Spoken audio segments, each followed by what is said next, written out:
Hi guys, good morning and welcome back once again to The Edward. I'm your host Eddie, and in tonight's my brain is still on last night's time.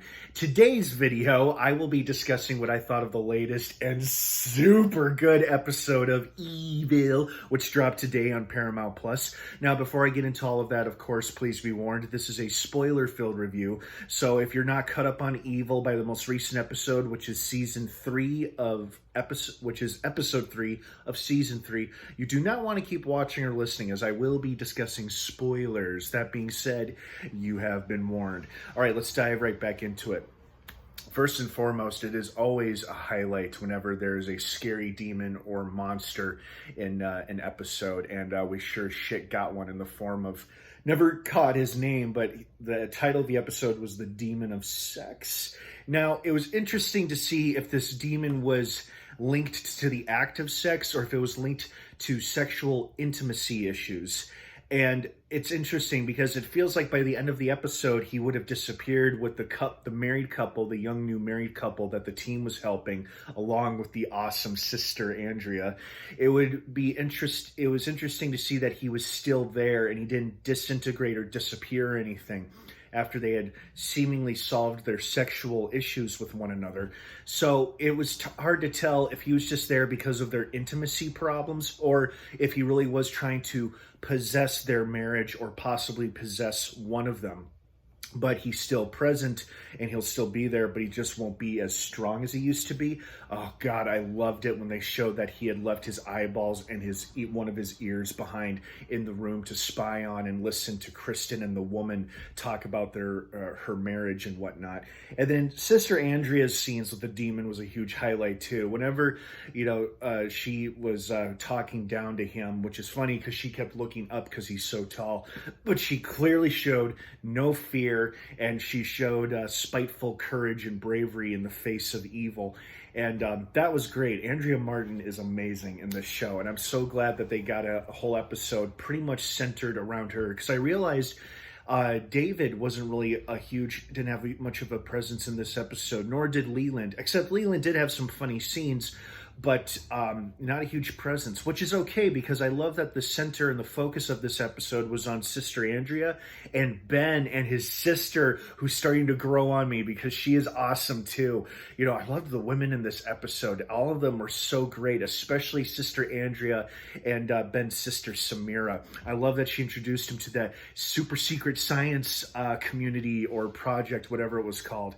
And it sounds like it was exactly what he needed to get out of his little depressed funk.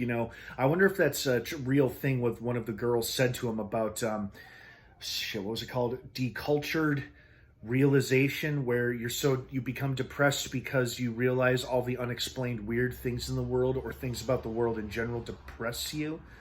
I don't know, it just sounds like another form of depression to me. But anyway, whether it's real or not, it worked for Ben's storyline in this episode, so I was down with that. Speaking of other cool storylines, I really liked Cheryl's plotline in this episode too. And I loved that they were making fun of Bitcoin because it's garbage and a scam.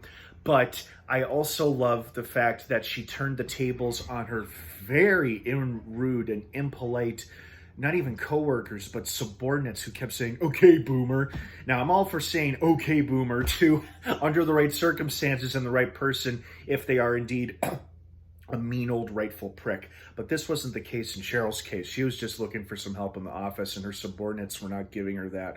So I love that she took a cue from her granddaughter's newfound 10 Commandments amongst the girls and applied them to her workplace, firing her rude assistant and then getting the other guy in line as well, making him fall in line, saying, "Don't make me find your weakness, Tommy." And then finishing off with, "Hurry up, you fucking millennial." That was the best. That was hilarious. So Cheryl had a great storyline in this episode. And like I said, the episode itself was a big highlight for me because of the awesome makeup and practical effects of the scary-ass demon. And when I first saw him, I got excited thinking it was George. I'm like, but that doesn't look like George. It's just probably a demon of similar design. So that was pretty cool. Also, the whole Sister Andrea thing, losing her shit, no, that's garbage. Leland's just trying to get rid of her. No, I'd say she's very, very competent, and I love that Kristen stood up for her at the end of this episode as well, too, despite Leland's claims to the Monsignor about it. I was like, yeah, that's BS. So hopefully Sister Andrea will stick around for much longer. Overall, great episode. Just a great episode. Scary, awesome looking demon. Compelling, fun storylines for multiple characters. It's everything you want in a great episode of Evil, which I really thought it was, and I hope you guys thought the same thing too. What did you think of it? I'd love to hear your thoughts and feelings on it. Thank you so much for watching. Have an awesome rest of your day. Evil drops new episodes every Sunday on Paramount Plus. Do you want me to stop saying evil like that?